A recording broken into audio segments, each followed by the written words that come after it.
ये assertion and reasoning type का question है। असर्शन है both wind and water pollinated flowers are not very colourful and do not produce nectar. दूसरा reason है the flowers produce enormous amount of pollen grains in wind and water pollinated flowers. तो देखिए पहले assertion को देखते हैं। Pollination का मतलब है पोलन ग्रेन्स के एंथर से स्टिग्मा तक जाना। जब पॉलिनेशन विंड या वाटर से होता है तो इसमें किसी एनिमल एजेंट या मतलब इसकी जरूरत नहीं होती। जैसे इसमें देखो इंसेक्ट पॉलिनेशन में ये हो रहा है, मधुमक्खियां हो रहा है। विंड जो पॉलिनेशन है इसमें आपको इसकी जरूरत नहीं होती। एनिमल पॉलिनेशन में फूलों को अट्रैक्ट करने के लिए चमकदार रंग यानी कलरफुल रंग और जैसे नेक्टर्स बनाना पड़ता है उन पौधों को। लेकिन विंड और वाटर पॉलिनेशन में फूलों को अट्रैक्टिव होने की कोई जरूरत नहीं होती। जो इसका कलर है, जो विंड पॉलिनेशन होता है जिसका, उनका डल सा कलर होता है, फीके रंग होता है। और जो नेक्टर है उसका या फ्रेगनेंस है उन फूलों में, उसमें कोई ना तो कोई इतना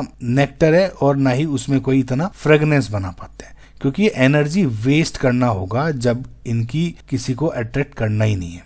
ये तो विंड को है, विंड को क्या अट्रैक्ट करेंगे। सो इसका मतलब क्या हो गया, जो आपका असर्शन है वो बेसिकली करेक्ट असर्शन है। अगेन रीजन क्या था, the flowers produce enormous amount of pollen grains in wind and water pollinated flowers. देखिए विंड और वाटर पॉलिनेशन में पोलन का स्टिग्मा तक पहुंचना रैंडम यानी किसी चांस पर डिपेंड करता है। हवा और पानी पोलन को किसी भी डायरेक्शन में ले जा सकते हैं। इस चांस फैक्टर की वजह से इस बात की प्रोबेबिलिटी बहुत कम हो जाती है कि एक पोलन ग्रेन सही फूल से स्टिग्मा तक पहुंचेगा या नहीं।